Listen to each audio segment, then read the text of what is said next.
আমার বাতিজা মইনুদ্দিন উর্ফে সোহাগ মাধ্যমিক পরীক্ষা দিছে।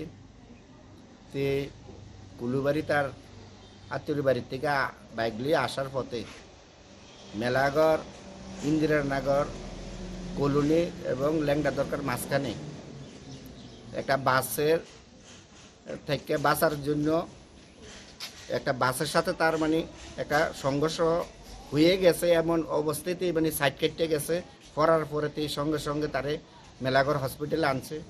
আনার পরে তো অবস্থা আইছে, সুস্থ অবস্থা আসার পরে ডাক্তারবাবুরা মানে হাইটটা মানে হসপিটালে ঢুকছে। ঢুকার পরে তারা যাওয়ার পরে ডাক্তারবাবুরা তার একটা ইঞ্জেকশন দিছে। তার ভুল চিকিৎসা তার উপরে হয়েছে। ইঞ্জেকশন দেওয়ার কতক্ষণ পরে সে তার মৃত্যুবরণ করছে এবং ডাক্তারের পুরো নেগলিজেন্ট এখানে দেখাইছে যে তার মানে ভুল চিকিৎসা মানে সে এখানে মারা গেছে।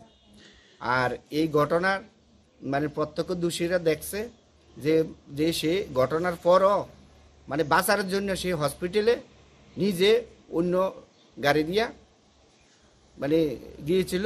যাওয়ার পরও সেখানে ডাক্তারের কারণে আজকে কিন্তু আমার এই বাতিজা মারা গেছে। এটা সুস্থ তদন্ত চাইতে আছি এবং সুস্থ বিচার যাতে হয় সেটা আমরা চাইতে আছি আরক্ষা দপ্তরের কাছে।